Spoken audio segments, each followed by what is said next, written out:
Orcas Island Historical Museums. Thank you for joining me here at Crow Valley School. It was built in 1888, one of my favorite buildings. I want to do a shout out to Rebecca Johnson, who has managed this building for years. I also want to thank Debbie Duran and the staff at our other museum site for all the hard work they do. So this is your annual membership meeting that we wanted to bring you in a fun and unique way. So in a few minutes, we're going to join Diane Ferguson, who's greeting a family at the Pioneer Museum.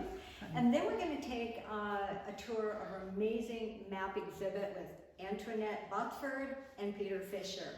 And we're going to end with Nancy Stilger, our Executive Director. Thank you so much for all of your support, so let's go. Hi! Welcome to Orcas Historical Museum.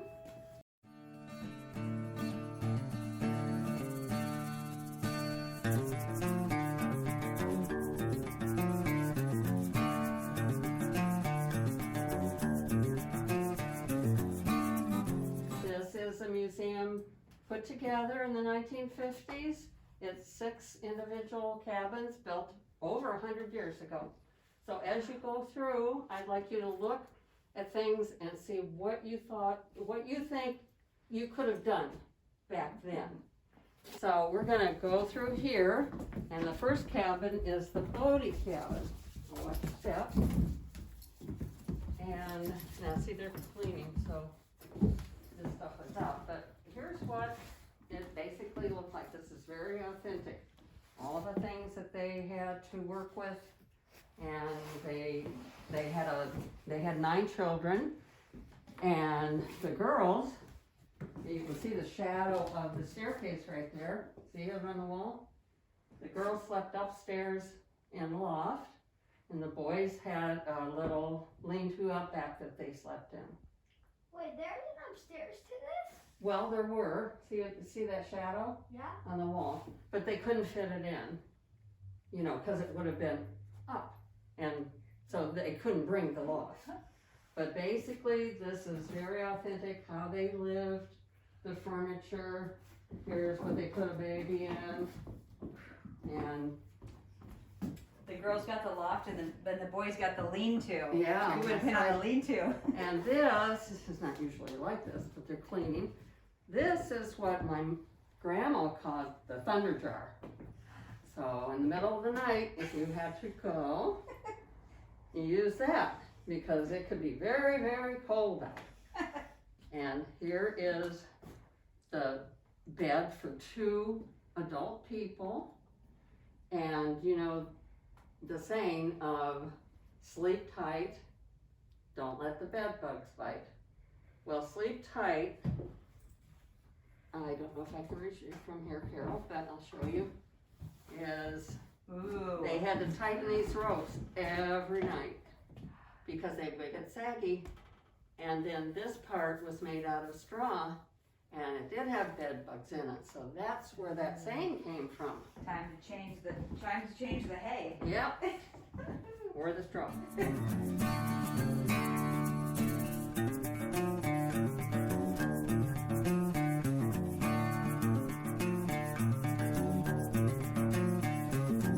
Hey Peter, good to see you here. You're the perfect person to tell us how this whole map project came into being because you're the one who thought it up in the first place. So would you please? That's true. Thanks, Antoinette, for those kind words. What we're looking at here is one of the most interesting or unique maps that are in the exhibit. These Orcas Island maps were drawn between 1888 and 1895 by a team in 7 huge pieces, which are public domain, and I discovered them. That way anybody is welcome to download those pieces. I'm the first person to jigsaw puzzle the island back together again to make all the pieces fit. What makes this map unique is that it's not just the shoreline and the contours. It shows property owners, home sites, roads, orchards, very high level of detail in the interior. And that makes the maps unique. It was commissioned by the U.S. Geodetic Survey, and these maps of Orcas and the other Salmon Islands done during this time are the only ones that show this extremely high level of detail. So from a historical point of view, we can go back and look at different parts of Orcas between 1888 and 1895 and see exactly who lived where, and it's an amazing feature. So Peter, this is one of 7 segments you said. Is this East Sound? We're looking at East Sound in 1889, and the Episcopal Church is here, and the original community church is right there. And what are all these little marks? So we can see the roads, the orchards, the wetlands, and home sites. Fantastic. If I wanted one of these for the part of the island that I live on, could I get one? Yes, anybody can get any part of the island. There's both standard views and custom views to get exactly where you live. How do we get one? Talk to the museum. Thanks. Well, Peter, here we are in the main exhibit hall, and what a fine, fine group, a great selection of maps of Orcas you have managed to gather together. How did it all start? Well, the maps in this main exhibit hall range from 1790 right up to 2017. And there's some really fun maps from over the years that we'll take a good close look at. And one benefit of this exhibit is that these maps are available in these larger sizes, 32 by 40, and also in smaller sizes. Well, when we started writing labels for all these maps and doing the research and trying to find the right things to say about each one with reference to the development of the history of our island, I stumbled around and found this wonderful ancient map, the oldest existing map of the San Juan Islands, in the holdings of the Oregon Historical Society. You have to come and see it in person so you can see all the details, but without mistake, our own little Orcas Island is on it, and it's dated 1592. This map is from the 1841 Wilkes expedition, and for a while there were different names for the islands. Holes Island we see here. What makes this map so much fun is the existence of a couple phony islands, Gordon and Adolphus. They were drawn in by the crew because they really wanted to get rid of Wilkes, who was an unkind captain, shall we say. So this is a really fun map. It's the souvenir road map of Orcas Island done by artist Charlotte Kimple in the 1930s. And this particular version that we have in the museum show is embellished with white figurines painted into the boats and all kinds of fun little details. You might see a whale or even a sea serpent. To say nothing of a few pyramids. Yeah. If you can find any of these pyramids as you drive around Orcas, please let us know. Well, we're in what we're now calling the Gene Putnam cabin for the time being, and it is filled with the most amazingly detailed maps by Gene Putnam, the late Gene Putnam, who is the mother of Orcas Island's own Jean Doty, married to Rick. Each of Jean's maps was made for a particular customer with their particular interests and enthusiasms in mind, while at the same time respecting the outlines of the islands and all of the San Juan Islands in some of these maps.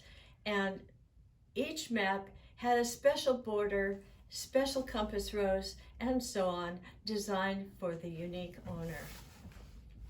Let's look at one of these details of the ships in the corner of this marvelous map that was originally made for Leo Lambiel and now owned by Brad Parberry. Okay. This map, for example, shows one of the ships, and it's an authentic ship that was one of the explorers' ships coming into the San Juan Islands, probably on one of those maps you saw in the other room, and wonderful detail about the mollusks that were easily found here on the island beaches in past years. I'm inviting you all to come and see this exhibit for yourself. It's major. Hi, Nancy. Hi, Antoinette. It's lovely to see you. How's it going? Good. Can you believe I've been at the museum a year now? No way. Yeah, a year. And what a year it's been. Despite COVID challenges, we continue to preserve and educate and inform about Orcas Island history. So humbled and honored to be here and to be at our museum. Thank you to the board, the staff, the volunteers, all who have made 2021 a fabulous, exciting year. You saw the map exhibit? How about that, Antoinette? How about it? It is fantastic. Please come and keep checking it out. We would love to have you.